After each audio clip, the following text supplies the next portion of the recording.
신약 성경 히브리서 11장 23절 한 구절의 말씀 우리 함께 봉독하도록 하겠습니다. 다 같이요.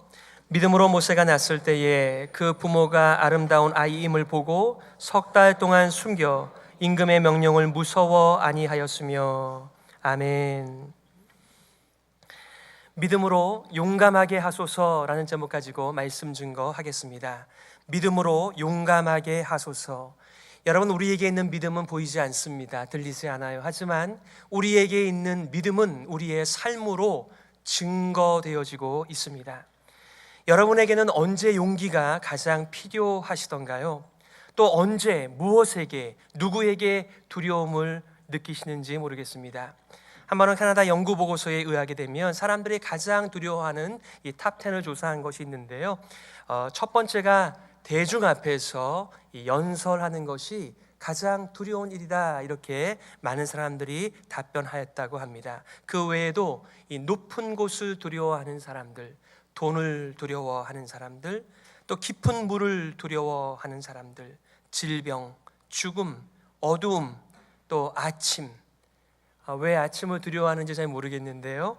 또 어떤 분들은 다른 사람들로부터 잊혀지는 것이 가장 두렵다라고 답변하신 분도 계십니다. 어떤 분은 죄가 가장 두렵다라고 고백하신 분도 계시는데, 하나님을 가장 두렵다라고 하신 분은 조사한 분들 가운데는 안 계셨던 것 같습니다. 여러분, 저는 무엇을 두려워하는 사람 같습니까? 물론 많은 것을 두려워하는데요, 저는 한때, 지금은 좀 덜해졌어요. 옛날에는 어두움을 그렇게 제가 무서워했습니다. 그래서 저는 잘 때에도 불을 항상 켜놓고 자고 막 그랬었는데요, 지금은 깜깜해진 주차장을 걸어가도 별로 그렇게 두렵진 않습니다. 하지만 여전히 이 어두움 가운데 있는 산이나 또 깊은 바다를 보게 되면 정말 이렇게 두려움이 찾아와요. 제가 한 번은 그 총신대학원 1학년 때 경기 서울 지역 사람들은 기숙사에서 생활을 할 수 없었거든요. 제한이 되어 있어서. 그래서 이제 친구들하고 이 캠퍼스가 그 산 꼭대기에 있었기 때문에 그 밑에 있는 학촌이라고 하는 작은 마을에서 이 방을 하나 얻어서 잠만 이렇게 잤던 적이 있어요. 도서관에서 늦게까지 있다가 내려오는데, 혼자 내려오게 되었는데 얼마나 무섭던지, 제가 아는 찬양을 다 동원하여 부르는데 무서우니까 이 가사도 다 잊어먹더라고요. 그래서 제가 거의 비명에 가까운 찬양을 부르면서 이렇게 내려왔던 적도 있었습니다.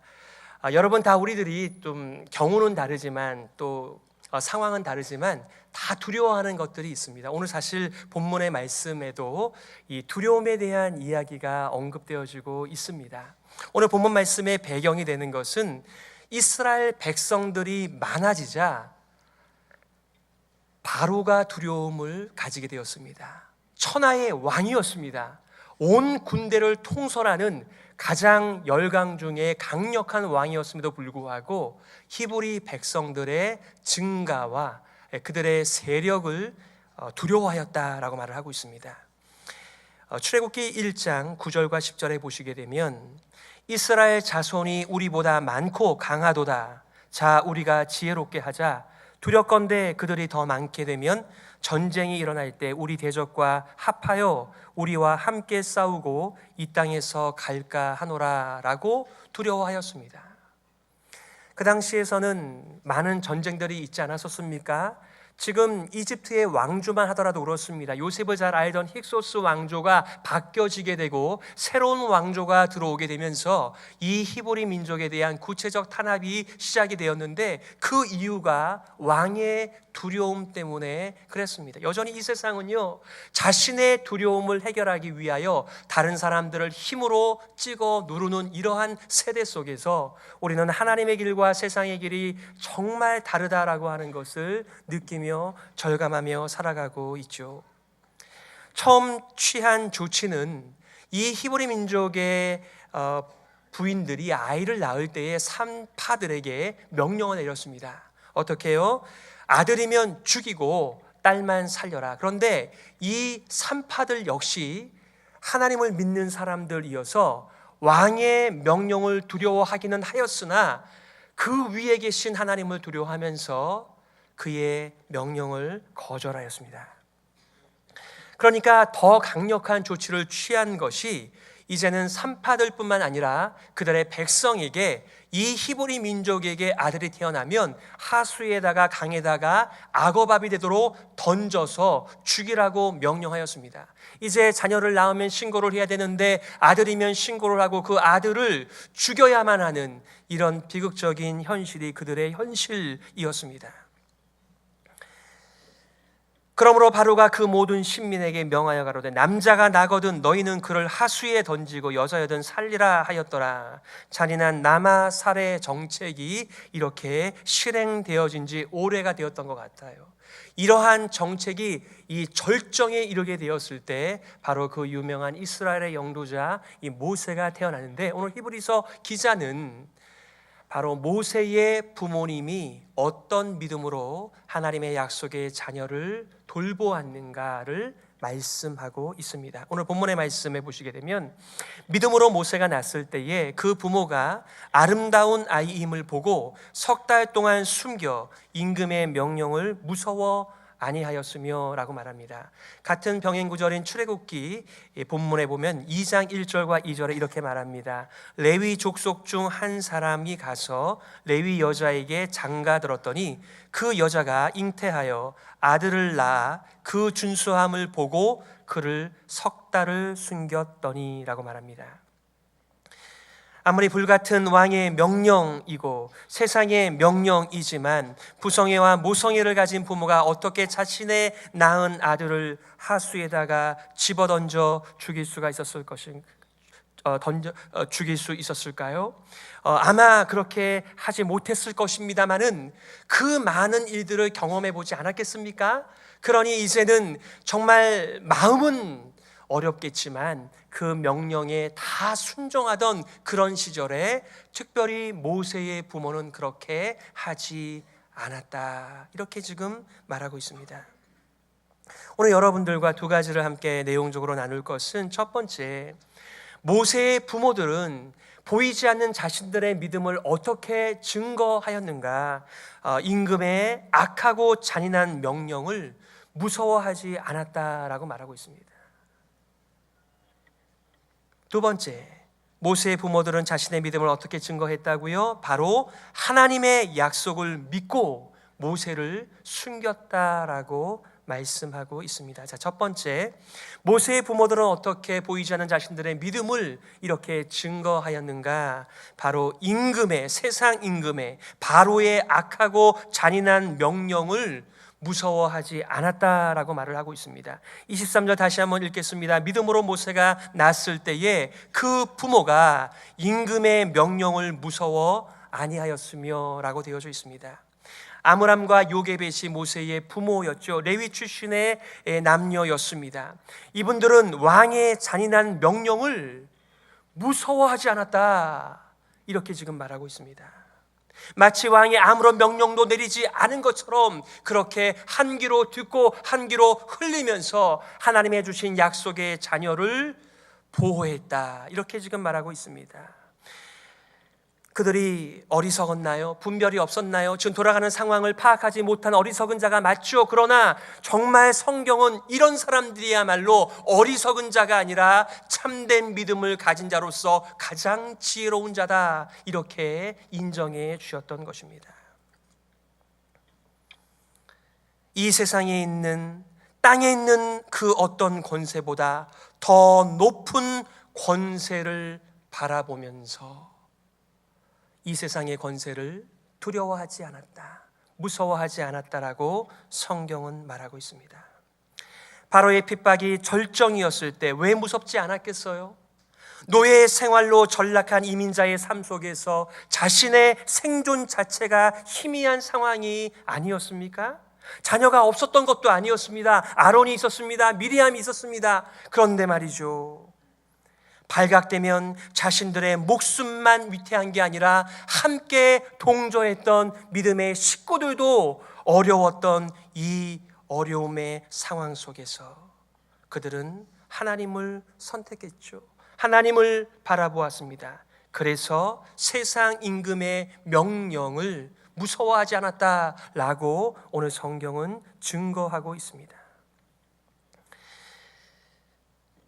한때 이사야 선지자가 이스라엘 백성들을 지적하면서 이렇게 말씀한 적이 있습니다. 이르시되 너희를 위로하는 자는 다 나 곧 나이니라. 하나님께서 말씀하시는 거예요.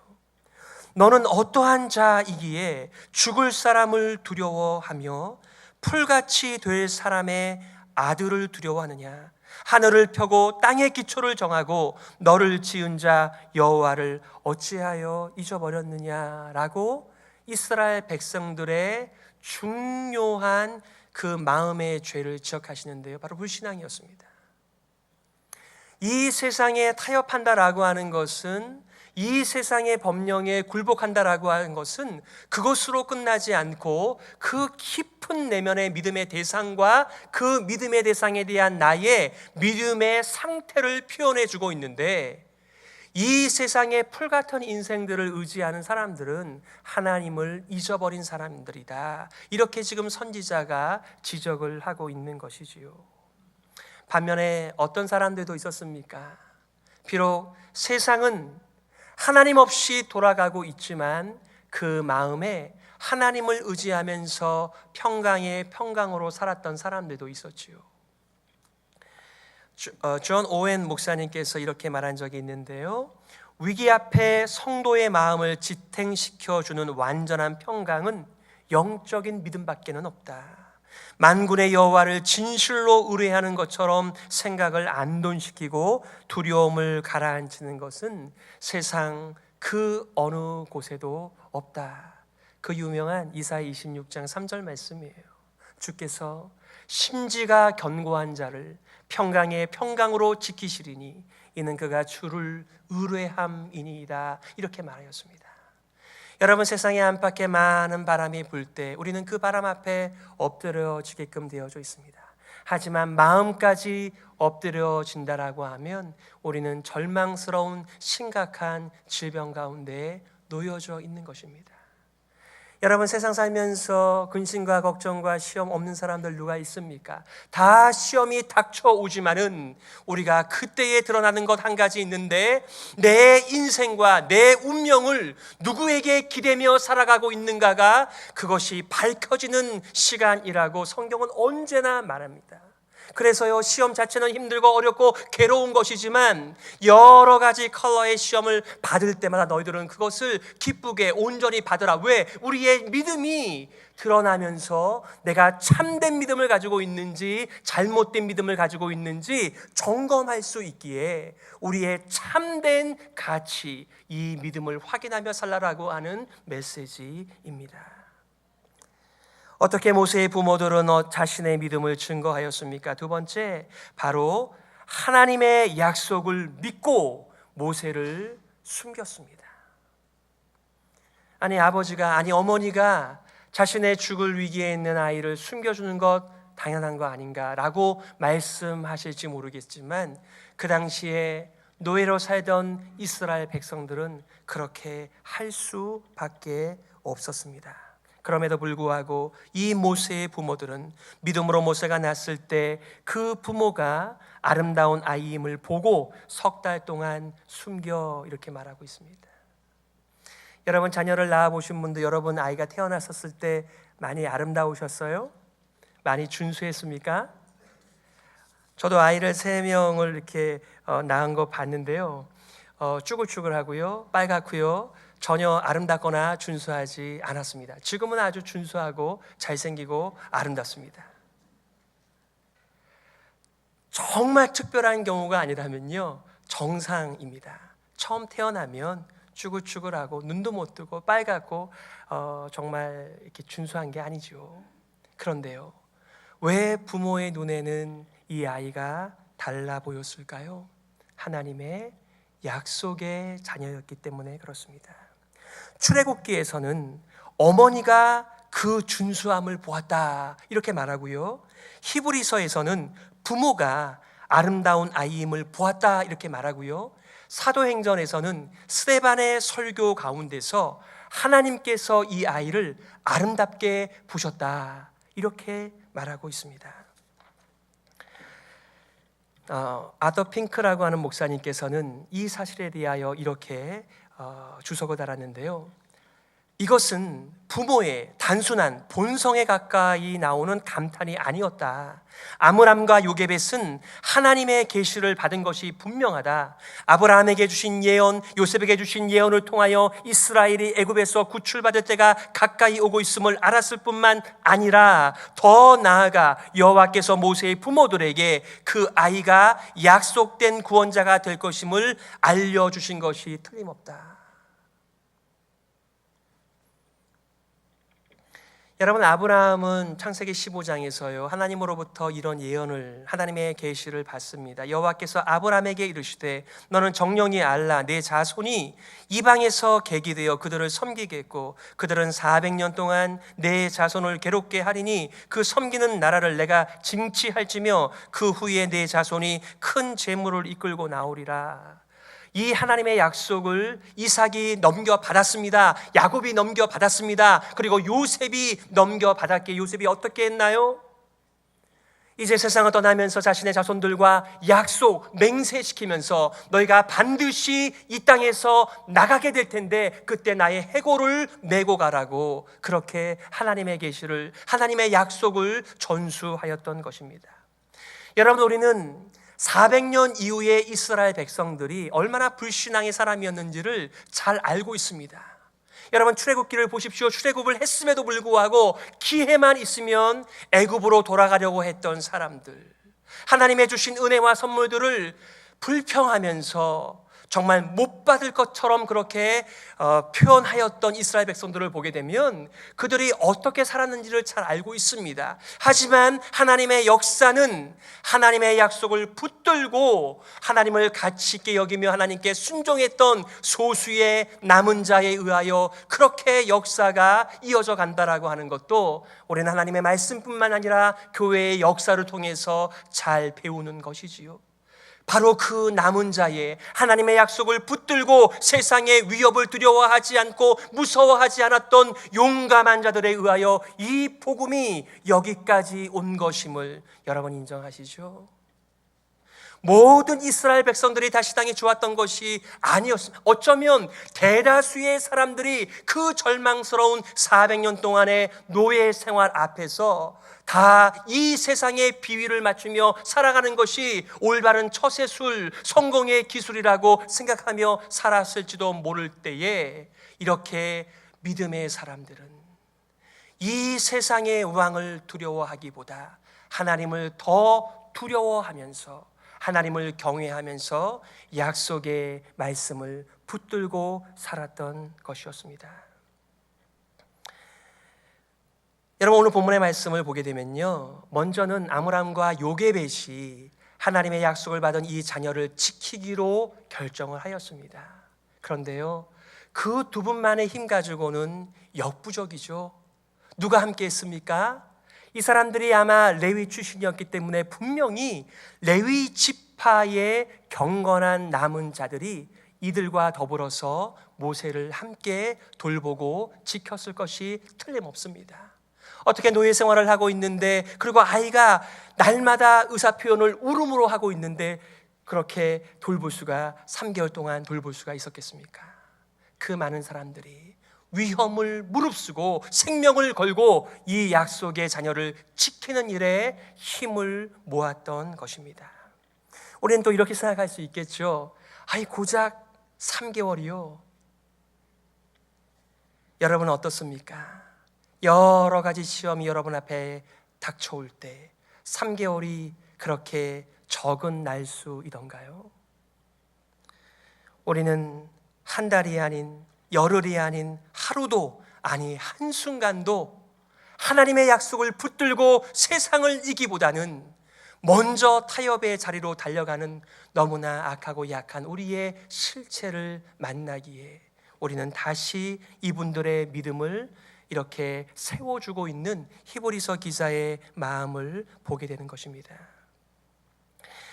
마치 예수님의 어머니 마리아가 두렵고 떨림 가운데 아이를 잉태하고 있었을 때 엘리사벳이 그를 격려하면서 성령의 충만함을 함께 나누었던 것처럼 이렇게 어렵고 힘들었지만 그럼에도 불구하고 믿음의 공동체가 약속의 자녀를 함께 지켜내는 이 모습이 오늘날 우리 교회를 향하신 하나님의 뜻이 아닐까요?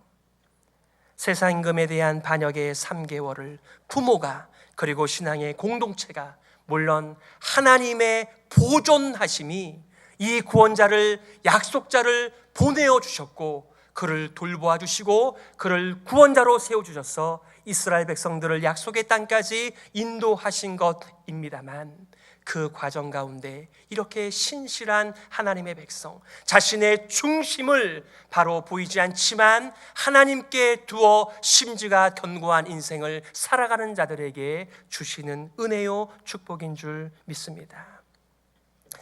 사실상 이 사실에 대하여 칼빈은 그렇게 좋은 점수를 주지 않아요. 이 부모들께서 3개월 만에 이렇게 갈대 상자를 만들어서 강물에 띄운 사실에 대하여 자신의 의무를 태만히 하였다, 그들의 믿음이 잠시 흔들렸다, 이렇게 보고는 있지만 저는 칼빈의 말에는 별로 동감하지 않거든요. 더 많은 학자들이 아니었다고, 그들의 할 수 있는 최선의 일을 하였고 그 최선의 길에 대하여 성경은 잘하였다, 그들이 믿음으로 그렇게 했다라고 인정해 주면서 오늘날 우리들에게도 믿음으로 살라라고 외치고 있다라고 그렇게 말씀하고 있는 것이죠. 이 말씀을 중심으로 여러분들과 한 가지의 교훈과 두 가지의 적용을 나누고 싶습니다. 여러분, 믿음이 무엇입니까? 여러분은 믿음을 잘 사용하고 계십니까? 오늘 본문의 말씀이 주는 교훈은요, 하나님을 두려워하는 것과 세상을 두려워하는 것은 반비례한다는 점입니다. 하나님을 두려워할수록 세상을 두려워하지 않지만 반면에 세상을 두려워할수록 하나님을 두려워하게끔 되어져 있는 이 세상의 모습을 우리가 만나는 것이지요. 물론 그 중에는 하나님도 두려워하지 않고 사람도 두려워하지 않는 이상한 분들도 계시고요, 하나님도 두려워하고 사람들도 두려워하는 또 이상한 믿음을 사용하시는 분들도 많이 계시나 정상적으로 보게 되면 하나님을 경외하는 사람들, 하나님을 두려워하는 사람들은 이 세상을 상대적으로 덜 두려워합니다.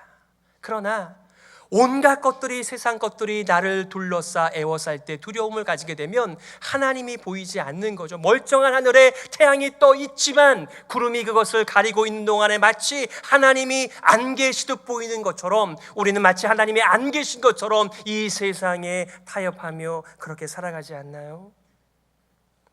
우린 조금 전에도 사도신경으로 우리의 신앙 고백을 하였습니다.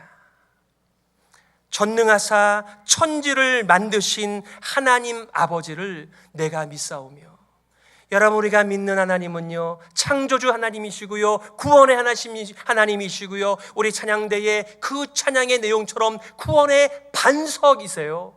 여러분, 이 찬양의 가사를 이 찬양대의 음성과 더불어서 함께 들을 때에 우리의 마음 가운데 뭔가 묵직한, 정말 함께 더불어 찬양하고 싶은, 간증하고 싶은 그런 동기가 부여되지 않으셨습니까?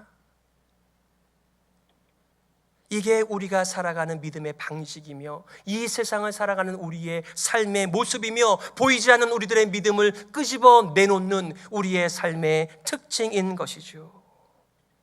그러기에 우리는 하나님의 약속을 붙들며 창조주 하나님을 알아가면서 믿음을 더해달라고 하나님께 간구하며 믿음으로 세상을 두려워하는 마음 몰아내며 사는 믿음의 삶을 살아가는 것입니다. 여러분, 믿음은 근육과 같은 것이었어요. 근육이 있었던 사람도 사용하지 않으면 근육이 다 풀어지고 제 기능을 하지 못하지 않습니까? 우리가 새벽 기도를 합니다. 경건의 시간을 합니다. 교육을 받습니다. 훈련을 합니다. 그 이유는 이 믿음을 사용하기 위하여 그렇게 하는 것입니다. 새벽 기도나 경건의 시간이나 훈련 자체가 목적이 아니고요, 하나님께서 우리들에게 심어주신 그 올바른 믿음, 하나님을 바라보는, 하나님을 붙드는 이 믿음을 사용하면서 이 세상 이기고 순례자의 길을 마치기 위하여서 하나님의 은혜를 구하는 것이지요. 어떠세요? 여러분의 믿음의 근육은 잘 발달이 되어 있으며 여러분은 그 믿음을 사용하셔서 이 세상을 두려워하는 대신에 하나님을 두려워하면서 그렇게 하나님의 약속하신 승리의 삶을 살고 계십니까? 사무엘상이죠. 15장에 보시게 되면 사울이 사무엘에게 이렇게 고백하는 장면이 나옵니다. 그 아말렉의 모든 것들을 이렇게 없애라고 하는 하나님의 명령에 불순종한 사울이 드디어 사무엘에게 자기의 죄를 고백하는 장면이에요. 내가 범죄하였나이다. 내가 여호와의 명령과 당신의 말씀을 어긴 것은 내가 백성을 두려워하여 그들의 말을 청종하였음이니이다. 여러분, 사울이요 왜 멀쩡하게 하나님의 선택을 받았다가 버림을 받나요? 바로 사울이 하나님을 버렸기 때문이라고 성경은 말합니다. 사울은 사람들의 인기와 이 세상의 명예를 포기하고 싶지 않았고요, 거기에 금이 가는 것을 원치 않았습니다. 그래서요, 당장의 사람들의 그 인기를 잃어버리지 않기 위하여 기꺼이 하나님의 말씀을 던져버렸던 자였기 때문에 하나님의 버림을 받게 되어진 것이죠. 요즘에 얼마나 많은 사람들이 사람들을 두려워합니까? 왜요? 사람들이 나의 인생의 디딤돌이 되기 때문에 그렇습니다. 사람들이 나의 운명을 쥐고 있다라고 착각하기 때문에 그런 것입니다. 두 번째는 이렇게 말씀하죠. 하나님을 두려워하는 것과 세상을 두려워하는 것은 반비례하는데, 오늘 히브리서 저자의 그 말씀, 그 목적은 이렇습니다. 사람을 두려워하지 마세요. 세상을 두려워하지 마세요. 미래를 두려워하지 마시고 용기를 내어 극복해야 한다라고 그렇게 외치고 있는 것이죠. 약속으로 받은 아기를 지키기 위하여 위험을 충분히 감수하였던 아므람과 요게벳뿐만 아니라 그 믿음의 공동체를 이 히브리서를 받아보는 성도들에게 보여주면서 무엇을 하라는 것입니까? 용기를 내라는 것입니다. 유대교와 로마의 위협 가운데 있는 히브리서를 받아보는 성도들에게 용기를 주면서 격려하면서 이렇게 서슬이퍼런 세상의 법령을 무서워하지 않고 하나님을 경외했던, 정말 성공했던 믿음의 사람 모세의 부모를 소개하면서 그들도 이렇게 하라라고 권면하고 있는 것입니다. 그러므로 여러분들께서도 세상을 두려워하는 성도들을 하나님의 약속의 말씀으로 격려하며 위로하며 용기 주시는 일에 쓰임 받으시기를 바랍니다. 그 유명한 선지자 이사야의 메시지, 두려워 말라, 내가 너와 함께 함이니라. 놀라지 말라, 나는 내 하나님이 됨이니라. 내가 너를 굳세게 하리라. 참으로 너를 도와주리라. 참으로 나의 의로운 오른손으로 너를 붙들리라. 약속하신 그 하나님을 의지하면서 이 세상을 걸어가는 것이 믿음의 여정이요 순례자의 길임을 모든 믿음의 사람들이 그렇게 말하고 있는 것입니다. 만약에 선지자 이사야가 이 요게벳 전의 사람이었다라고 한다면 요게벳과 아므람도 이 말씀을 붙들고 얼마나 많이 암송하면서 그렇게 하나님의 은혜를 구하면서 이 세상의 위협을 견디어내었을까요? 그러기에 히브리서 13장 6절에서 이렇게 말하죠. 그러므로 우리가 담대히 가로되 주는 나를 돕는 자시니 내가 무서워 아니하겠노라. 사람이 내게 어찌 하리요. 여러분, 많은 분들이 예수님의 수제자로 베드로를 손꼽습니다만 여러분, 베드로도요 그 여종 하나가 두려워서 예수님을 욕하고 부인했던 자였습니다. 그런데요, 성령이 임하고 하나님의 약속의 말씀을 붙들었을 때에 그가 사내들인 공의의 위협에도 불구하고 하나님을 두려워하면서 이겨냈던, 용기를 발휘했던 그것을 우리가 알고 있지 않습니까? 베드로가 이렇게 그 위협 앞에서 사도들과 함께 대답하죠. 가로되 사람보다 하나님을 순종하는 것이 마땅하니라. 저와 여러분의 삶 가운데 끊임없는 시험이 찾아옵니다. 그 시험은 비록 우리들을 힘들게 하고 어렵게 할 것이 분명해요. 하지만 분명한 것은 그 시험 때문에 내게 있는 믿음이 참된 믿음인가를 우리가 확증할 수 있는 기회가 된다라고 하는 것을 잊지 마세요. 여러분의 기회가 있을 때마다 보이지 않는 여러분의 믿음을 꺼내어서 여러분의 그 믿음이 참된 성경적인 하나님으로부터 온 믿음인지를 확인하면서, 그리고 믿음의 공동체를 믿음으로 세워가는 일에 쓰임받는 귀한 믿음의 공동체 되시기를 주 예수 그리스도의 이름으로 축복하는 것입니다. 여러분, 하나님의 말씀을 기억하시면서 이렇게 기도했으면 좋겠습니다. 하나님 아버지, 세상을 두려워하지 않게 하여 주옵소서. 세상에 우리의 인생을 맡기지 말게 하여 주옵소서. 하나님을 두려워하게 하여 주시옵고 하나님께서 주시는 용기로 세상을 이기게 하여 주옵소서. 우리 교회가 믿음으로 용감하게 하여 주시옵소서. 이 시간에 말씀을 기억하시면서 함께 통성으로 기도하겠습니다. 하나님 아버지, 우리는 다 두렵습니다. 질병도 죽음도 죄도 높은 것도 낮은 것도 깊은 물도 두렵습니다. 사람이 제일 두렵습니다. 동물도 두렵습니다. 하나님 아버지여, 이 시간에 하나님의 은혜를 간구합니다. 눈을 들어 하나님의 영광의 보좌를 바라보게 도와주시옵고 온 세상 위에 뛰어나신 예수 그리스도 우리의 왕 하나님을 만나게 하여 주시옵소서. 하나님 아버지, 은혜를 감사합니다. 무엇보다도 우리들에게 믿음을 선물로 주시며 또한 믿음의 공동체를 주시니 감사합니다. 이 세상에서 순례자로 믿음을 가지고 살아가는 것 만만치 않으나 우리가 서로를 격려하면서 용기를 가져다 주면서 이 세상 이기는 믿음의 공동체 되게 하여 주시옵소서. 살아계신 예수 그리스도의 이름으로 기도드리옵나이다. 아멘.